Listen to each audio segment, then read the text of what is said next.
Hello friends, B blogs education में आपका स्वागत है।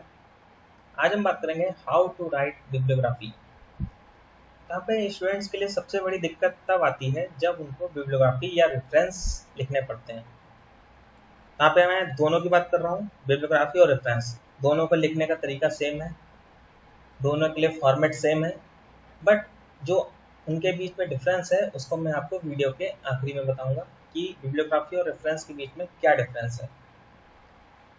तो यहाँ पे जब कोई रिसर्चर या कोई स्टूडेंट अपनी मास्टर की थीसिस करता है या कोई रिसर्चर अपनी रिसर्च वर्क करता है या कोई प्रोजेक्ट करता है या थीसिस लिखता है तो उसको बिब्लियोग्राफी लिखनी पड़ती है। तो कभी कभी ये समस्या आ जाती है स्टूडेंट्स के सामने कि हम बिब्लियोग्राफी को कैसे लिखें या अपने रेफरेंसेस को कैसे लिखें, इसका क्या तरीका है। यहाँ पे काफ़ी इसके स्टाइल्स होते हैं, जैसे एमएलए स्टाइल है, शिकागो स्टाइल है, एपीए स्टाइल है। तो इन सब के लिए अलग अलग होता है कि कैसे कैसे हम रेफरेंस और बिब्लियोग्राफी को लिख सकते हैं। तो जो स्टाइल्स हैं इनके बारे में मैं आपको अगली वीडियो में डिटेल में बताऊंगा। अभी हम बात करेंगे कि बिब्लियोग्राफी को कैसे लिखा जाता है। तो सबसे पहले हम ये जानने की कोशिश करते हैं कि बिब्लियोग्राफी को हम लिखते क्यों हैं। तो बिब्लियोग्राफी को लिखने का सबसे बड़ा रीज़न ये है कि जब भी हम कोई रिसर्च वर्क करते हैं या कोई प्रोजेक्ट वर्क करते हैं तो हम कितना भी ओरिजिनल करें पर हमको कहीं ना कहीं से रेफर करना पड़ता है कोई ना कोई सोर्स। विदाउट एनी सोर्स हम अपने रिसर्च को कंप्लीट नहीं कर सकते हैं, क्योंकि हम किसी भी चीज़ पर रिसर्च कर रहे हैं, किसी भी टॉपिक पर अगर रिसर्च कर रहे हैं तो उसके बारे में हमको जानना पड़ता है कि उसके ऊपर क्या रिसर्च हो चुकी है, उसके क्या एडवांटेज हैं, क्या डिसएडवांटेज हैं, उसको हम कैसे कर सकते हैं या हम क्या बदलाव कर सकते हैं। तो उसके लिए हम जो सोर्सेज होते हैं उनको हम रेफ़र करते हैं, ताकि हमको पता चल सके कि हम जिस टॉपिक पे रिसर्च कर रहे हैं उसमें हम क्या अलग कर सकते हैं। तो इसलिए हम जब हम सोर्सेस को काफ़ी सोर्सेस हम रेफर करते हैं तो उन सोर्सेस की एक लिस्ट बनाते हैं अपने रिसर्च वर्क के लास्ट में या अपने आर्टिकल के लास्ट में एक लिस्ट बनाते हैं, जिससे कि पता चल सके कि हमने कहाँ कहाँ से सोर्सेस को रेफर किया है। तो उसको जो लिस्ट होती है उसको हम कहते हैं बिब्लियोग्राफी। तो ये बिब्लियोग्राफी के बारे में जानते हैं कि बिब्लियोग्राफी होती क्या है।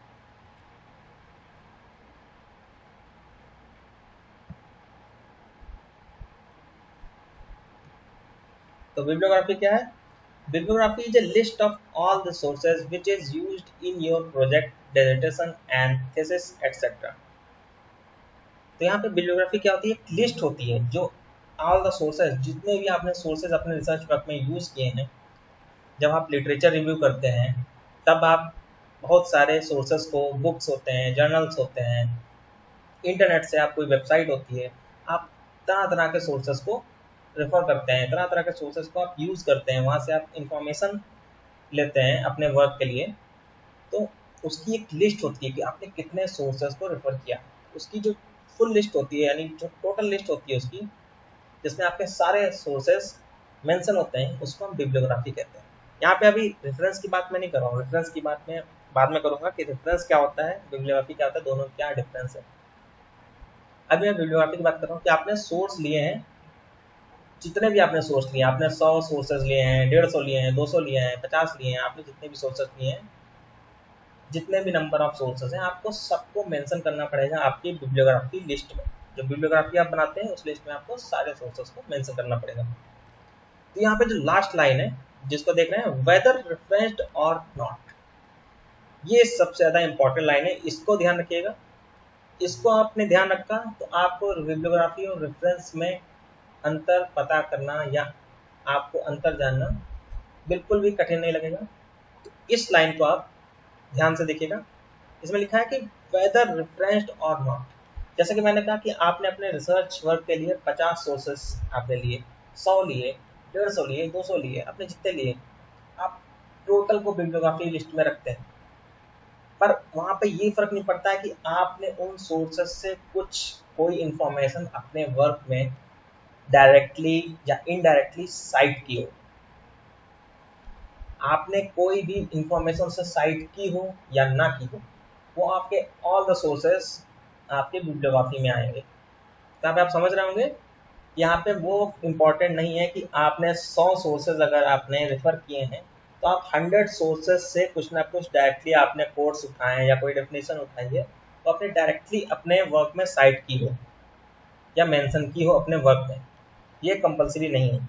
आपको बिब्लियोग्राफी में जितने भी सोर्सेज आपने पढ़े हैं सारे शामिल करने पड़ेंगे। तो यहाँ पे आप समझ गए होंगे बिब्लियोग्राफी क्या होती है।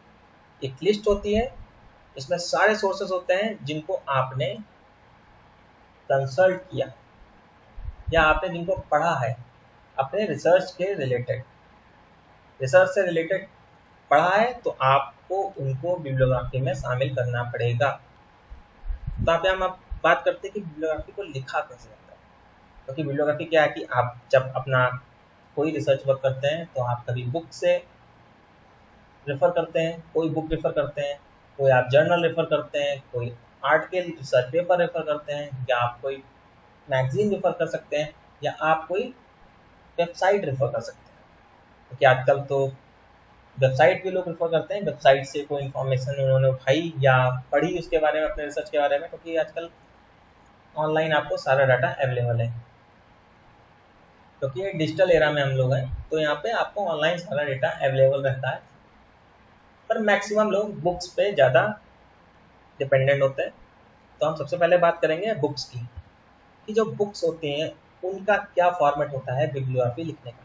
यहाँ पे मैं बिब्लियोग्राफी लिखने की बात कर रहा हूँ, साथ में मैं रेफरेंस की भी बात कर रहा हूँ कि रेफरेंस भी सेम एज बिब्लियोग्राफी लिखा जाता है। तरीका एक है, बस जो लिस्ट पूरी बनती है वहाँ पे डिफरेंस हो जाता है। यहाँ पे हम ध्यान देंगे कि बुक्स का फॉर्मेट क्या है। मैंने यहाँ पे देखिए फॉर्मेट भी दिया है, उसी फॉर्मेट को फॉलो करते हुए मैंने नीचे आपको एग्जाम्पल भी दिया है। तो सबसे पहले हम बात करेंगे फॉर्मेट की, कि जब बुक्स को हम रेफर करते हैं, किसी बुक्स को, प्रिंटेड मटेरियल की बात कर रहा हूँ मैं, बुक्स जो हम नॉर्मल बुक्स देखते हैं, टेक्स्ट बुक देखते हैं, उनको मैं रेफर करने की बात कर रहा हूँ। तो उनके लिए हम कैसे लिखेंगे, authors last name and comma first name. यहाँ पे आप पंक्चुएशन मार्क्स का खास ध्यान रखेंगे। आपने कैटलॉगिंग में पढ़ा होगा, मैंने आपको कैटलॉगिंग पढ़ाई है, इससे पहले आप वीडियो देख सकते हैं जाकर मेरी प्लेलिस्ट में। कैटलॉगिंग में भी मैंने एक बात खास तौर पे मेंशन की थी कि पंक्चुएशन मार्क्स का सबसे ज़्यादा ध्यान रखना है। पंक्चुएशन मार्क्स सबसे इम्पॉर्टेंट होते हैं। तो पंक्चुएशन मार्क्स कहाँ पे कौन सा लगना है ये आप याद रखेंगे, आप प्रैक्टिस करिए, उसको याद रखिए, तो आप कैटलॉगिंग में आप काफ़ी अच्छी कैटलॉगिंग कर सकते हैं। बिब्लियोग्राफी में हमको याद रखने की जरूरत नहीं है, पर आप याद रखेंगे तो आपके लिए ज़्यादा अच्छा होगा। तो देखिए, authors last name then authors first name. आपने कैटलॉगिंग में पढ़ा होगा कि लास्ट नेम और फर्स्ट नेम कहाँ पे रखते हैं, तो उसको हम क्या टर्म यूज करते हैं। इससे आपका एक और क्वेश्चन क्लियर हो जाएगा। इसको हम, इस टर्म को हम कहते हैं रेंडरिंग। अगर आपका कभी भी एग्जाम में क्वेश्चन आता है कि ऑथर नेम को फर्स्ट नेम हम बाद में रखते हैं, लास्ट नेम को हम पहले रखते हैं, तो इस टर्म को हम क्या यूज करते हैं, तो इस टर्म के लिए हम क्या वर्ड यूज करते हैं, रेंडरिंग। तो यहाँ पे हम रेंडरिंग करते हैं। ये रेफरेंस लिखिए चाहे बिब्लियोग्राफी लिखिए, बात एक ही है, इसको लिखने का एक तरीका है। तो यहाँ पे हम लिख रहे हैं authors last name comma first name then full stop, then we start the bracket and mention publication year. वो बुक जो हमने रेफर की है, जो हमारा सोर्स है, वो कब पब्लिश हुआ है, उसका ईयर क्या है, उस ईयर को मेंशन करेंगे। अगर आपको ईयर नहीं पता तो आप small n comma small d comma, sorry comma की जगह पे full stop, small n full stop small d full stop. यानी आपको डेट नहीं पता है, नॉट डिफाइंड, देन आप मेंशन करेंगे n dot t dot under the bracket. अगर आपको पब्लिकेशन ईयर पता है, आपको बुक में मिल रहा है, तो आप बुक के पब्लिकेशन ईयर को मेंशन करेंगे। Then close the bracket and start the book title. Title always write in italics. यहाँ पे देखिए मैंने इटैलिक्स में टाइटल लिखा है, तो आपको इटैलिक्स में ही टाइटल लिखना है। Then use full stop, then start publication place. ये जो पब्लिशर है जिसने बुक को पब्लिश किया है, कहाँ से पब्लिश किया है, कौन से प्लेस से पब्लिश किया है, ये कहाँ का पब्लिकेशन है, इसको आप मेंशन करेंगे। Then we use colon, then start the publishers name. यहाँ मैंने पब्लिशर लिखा है तो इसका मतलब है यहाँ पे पब्लिशर का नेम लिखा है, कौन सा पब्लिशर है जिसने बुक को पब्लिश किया। Then we use full stop, then page numbers. तो यहाँ पे अगर रेफरेंस आप लिख रहे हैं तो पेज नंबर आपको मेंशन करना पड़ेगा कि आपने कौन से पेज नंबर से किस पेज नंबर तक आपने कोई इंफॉर्मेशन को कंसल्ट किया है या रेफर किया है, क्योंकि बुक तो 200 पेज की भी हो सकती है, 250 की भी हो सकती है, 1000 पेज की भी हो सकती है। तो आपने किस पेज से किस पेज तक का रेफरेंस लिया है उसको आपको मेंशन करना पड़ेगा। तो यहाँ पे आपको दिख रहा होगा कि पेज नंबर भी दिया है। तो नीचे आप एग्जांपल के तौर पे देखिए, Thomas Carroll is the author name, then we use last name at the first. Carol is the last name and we use firstly his last name. Carol, comma Thomas. Then we use full stop, start the bracket and mention the publication year. Then close the bracket. Then start the title name which is in the italics. यहाँ पे आप देख रहे होंगे कि एक सब title भी दिया है। तो सब टाइटल तो आपको पता ही होगा, जो बुक के साथ में टाइटल के साथ में सब टाइटल दिया होता है। तो उन दोनों को अगर आपको ऐड करना है तो आपको बीच में कोलन यूज करना पड़ेगा। अगर आपको सब टाइटल नहीं दिया है तो आप कोलन यूज मत करिए। आप टाइटल के जस्ट बाद कोलन यूज नहीं करेंगे जब आपको सब टाइटल नहीं दिया है। अगर आपको सब टाइटल दिया है तो टाइटल के जस्ट बाद colon, then subtitle name, then full stop. Clear हो गया होगा आपको। फुल स्टॉप के बाद पब्लिकेशन प्लेस न्यूयॉर्क। तो यहाँ पे मैंने क्या किया है, न्यूयॉर्क के बाद कॉमा आके NY लिखा है। तो यहाँ पे मैंने न्यूयॉर्क का शॉर्ट फॉर्म लिखा है NY।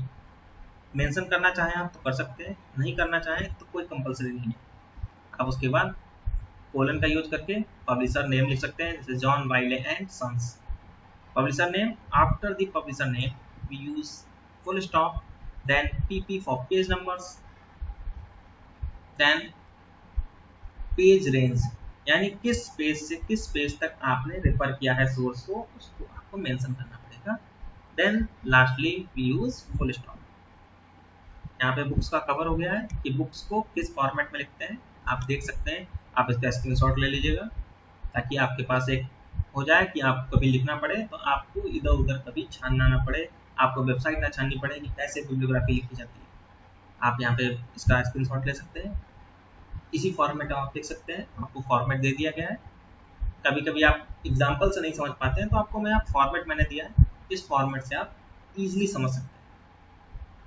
आगे हम देखेंगे कि web version of printed material. जो वेब वर्जन है प्रिंटेड मटेरियल का, उसको हम कैसे बिब्लियोग्राफी में मेंशन करेंगे या रेफरेंस में मेंशन करेंगे, उसका रेफरेंस कैसे देते हैं।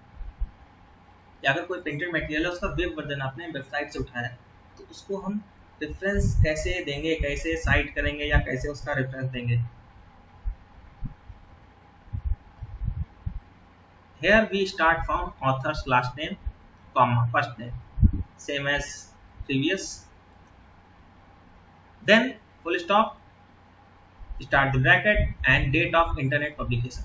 यहाँ पे अलग है कि इंटरनेट पे वो जो सोर्स है आपने रेफर किया है वो कब पब्लिश हुआ था इंटरनेट पे। जब अगर आपके पास इंटरनेट की डेट हो आप इस पे मेंशन कर सकते हैं। अगर आपके पास नहीं हो तो मैंने आपको बताया था n.d. यानी नॉट डिफाइंड करके आप ब्रैकेट को क्लोज कर सकते हैं। Then here title start under the inverted comma, double inverted comma. यहाँ पे देखिए डॉक्यूमेंट टाइटल, उसको हम डबल इन्वर्टेड कॉमा के अंडर में लिखेंगे। देन टाइटल ऑफ पब्लिकेशन, यहाँ पे पब्लिकेशन का टाइटल भी ऐड करेंगे, उसको हम इटैलिक्स में रखेंगे। देन इसके बाद रिट्रीव्ड डेट, ये हमने वो जो सोर्स है इंटरनेट से कब रिट्रीव किया है, यानी कब हमने उसको खोजा है। हम ब्राउज करते हैं तो हमने कब ब्राउज किया था उसे, कब हमको वो मिला है, हमने कब रिट्रीव किया है। तो यहाँ पे रिट्रीव डेट यहाँ पे उसको मेंशन करेंगे। देन उसके बाद फ्रॉम लिखेंगे, देन उसके बाद उसका फुल वेब एड्रेस लिखेंगे कि हमने किस वेबसाइट से उठाया है, उसका URL हम मेंशन करेंगे। यहाँ पे लिखा है starting with HTTP hypertext transfer protocol, यहाँ पे हम इससे स्टार्ट करेंगे अपना URL। इसको करने के बाद हमारा कंप्लीट हो जाएगा। वेब वर्जन का जो रेफरेंस है या रेफरेंसिंग स्टाइल है वो हमारी कंप्लीट हो जाएगी। नेक्स्ट चलते हैं पीरियोडिकल्स पे। पीरियोडिकल्स तो आपको पता होगा, जिनकी एक पीरियोडिसिटी होती है कि कोई एक महीने की होती है, कोई क्वार्टरली होती है, कोई हाफ ईयरली होती है, कोई ईयरली होती है। तो ये उनकी पीरियोडिसिटी होती है कि कब कब वो पब्लिश होते हैं, तो वो पीरियोडिकल्स के अंडर में आते हैं। इसमें जर्नल्स, मैगजीन आपके सब आ जाएंगे। तो पीरियोडिकल्स के बारे में मैं बता रहा हूँ। इसमें भी सेम रहेगा, ऑथर्स का last name comma authors first name. ये आपका सब जगह सेम रहेगा। लास्ट नेम हमेशा पहले रहेगा, first name after that. Then full stop, start the bracket, publication date, कब पब्लिश हुआ है ये periodical. Then here is the same article title under the double inverted comma। तो यहाँ पे आर्टिकल टाइटल को हम डबल इन्वर्टेड कॉमा के अंदर में रखेंगे। देन उसके बाद पब्लिकेशन टाइटल, हम उसके बाद पब्लिकेशन टाइटल को इटैलिक्स में लिखेंगे। और जैसा कि आपको पता होगा, जो भी पीरियोडिकल्स होते हैं यानी जर्नल्स होते हैं, मैगजीन होते हैं, उनकी एक वॉल्यूम भी उसमें होता है, वॉल्यूम नंबर होता है, इशू नंबर होता है कि कौन सा वॉल्यूम है, कौन सा इशू है। तो इशू कैसे आप डिसाइड करते हैं आपको पता ही होगा, थर्ड इशू है, सेकंड इशू है, फर्स्ट इशू है, तो इससे आप यहाँ पे इशू मेंशन कर सकते हैं। देन उसके बाद full stop, then page numbers कि आपने किस पेज से किस पेज तक आपने कंसल्ट किया है या रेफर किया है। एग्जांपल आप देख सकते हैं, William A Portco is author name, then we use authors last name Portco, then comma we use author's first name William A. dot or full stop. Then start the bracket and mention the publication date. Then bracket close and start the double inverted comma and write the article title। जो article है उसका, जो journal था, जैसे मान लीजिए आपने किसी जर्नल से रेफर किया है तो उसमें एक आर्टिकल वाइज दिया होता है, तो आपने कौन सा आर्टिकल उठाया है तो उस आर्टिकल का टाइटल भी आपको लिखना पड़ेगा under the double inverted comma. Then publication title, तो पब्लिकेशन टाइटल उसका क्या है, मतलब जो जर्नल है वो किस टाइटल के साथ में पब्लिश हुआ है। जैसे कोई मैगजीन होती है, जैसे कि बहुत सी मैगजीन है, कॉर्पोरेट सिटीजन्स मैगजीन है, काफ़ी मैगजीन्स हैं आपकी, डिजिट मैगजीन है, तो साइंस रिपोर्टर मैगजीन है, तो ये पब्लिकेशन टाइटल है उसका। तो पब्लिकेशन टाइटल, उसके बाद हम इटैलिक्स में लिखेंगे, then comma volume number, then comma issue number, यहाँ पे इशू नंबर लिखेंगे under the bracket, then after that page numbers, then full stop. Page number लिखने के बाद हमारा ये कंप्लीट हो जाएगा कि पीरियोडिकल्स के लिए कैसे लिखेंगे। तो आप समझ गए होंगे कि मैंने आपको बुक्स के लिए बता दिया है, वेबसाइट या वेब बेस्ड जितने भी आपके प्रिंटिंग मटेरियल हैं जो आपके वेब बेस्ड हैं, जो आपको वेबसाइट से आपको मिलते हैं, उनके लिए बता दिया है। मैंने आपको पीरियोडिकल्स के लिए बता दिया है, चाहे वो जर्नल्स हो, चाहे मैगजीन हो, चाहे कोई भी हो, आप कोई भी पीरियोडिकल हो आप लिख सकते हैं उसके बारे में, कैसे आप उसको रेफरेंसिंग उसकी कर सकते हैं, कैसे आप उसको रेफरेंस में मेंशन कर सकते हैं, मैंने आपको क्लियर कर दिया है, आपको समझ में आ गया होगा वैसे। अब हम बात करते हैं बिब्लियोग्राफी वर्सेस रेफरेंस। मैंने आपको जितना बताया वो बिब्लियोग्राफी में लिखिए चाहे रेफरेंस में लिखिए सेम होता है, क्योंकि आप वो रेफरेंस ही लिख रहे हैं, जो मैंने आपको बताया वो रेफरेंस ही है। और जब आप पूरी लिस्ट प्रिपेयर करेंगे तो उस लिस्ट में आपका डिफरेंस आता है कि बिब्लियोग्राफी क्या होती है, रेफरेंस क्या होता है। तो बिब्लियोग्राफी के बारे में मैंने आपको पहले बहुत ज़्यादा बताया था अभी, कि जब आप एग्जाम्पल के तौर पे मान लीजिए आप कोई रिसर्च वर्क कर रहे हैं, आपने टोटल 60 सोर्सेज आपने यानी आपने 60 सोर्सेज आपने रेफर किए, आपने 60 रिसोर्सेज को पढ़ा अपनी रिसर्च से रिलेटेड, आपका कोई रिसर्च टॉपिक था, उस टॉपिक से रिलेटेड आपको 60 सोर्सेज मिले। मैं सिर्फ बुक्स की बात नहीं कर रहा हूँ, सोर्सेज हैं तो कोई इंटरनेट भी हो सकता है, आपका जर्नल्स भी हो सकते हैं, आपके बुक्स भी हो सकता है। आपने 60 टोटल थे आपने लिए, आपने पढ़ा। तो आप क्या करेंगे, जब बिब्लियोग्राफी बनाएंगे तो उन 60 ऑल द 60 सोर्सेस, चाहे जो भी हो, आपके बुक्स हो, जर्नल्स हो, आपका वेबसाइट हो, आप उनको अल्फाबेट वाइज एक लिस्ट बनाएंगे उनकी, all the 60 sources, that is called bibliography. जब आप पूरी लिस्ट बना देंगे 60 सोर्सेस की alphabet wise, that is called bibliography. Then what is reference? Reference क्या होगा? इसी एग्जांपल को आगे बढ़ाते हुए, आपने 60 सोर्सेस आपने रेफर किए, मान लीजिए उसमें से सिर्फ 15 जो सोर्सेस थे उनसे आपने डायरेक्टली कोई कोड उठाया है, कोई डेफिनेशन उठाई है, आप उसको उठा के अपने वर्क में एक जगह मेंशन करते हैं या उसको साइट करते हैं। आपने सुना होगा ना साइटेशन, यानी साइट करते हैं जब डॉक्यूमेंट में। तो हम साइट जब करेंगे तो उन 15 डॉक्यूमेंट्स में से आपने कुछ ना कुछ डायरेक्टली उठाया। टोटल आपने 60 डॉक्यूमेंट रेफर किए थे, उसमें से आपको 15 डॉक्यूमेंट्स यानी 15 डॉक्यूमेंट थे, उनसे आपने कुछ ना कुछ डायरेक्टली उठाया है और अपने वर्क में मेंशन किया है या साइट किया है। तो जो उन 15 सोर्सेस की जो लिस्ट बनेगी उसको हम कहेंगे references. Only 15 sources out of 60.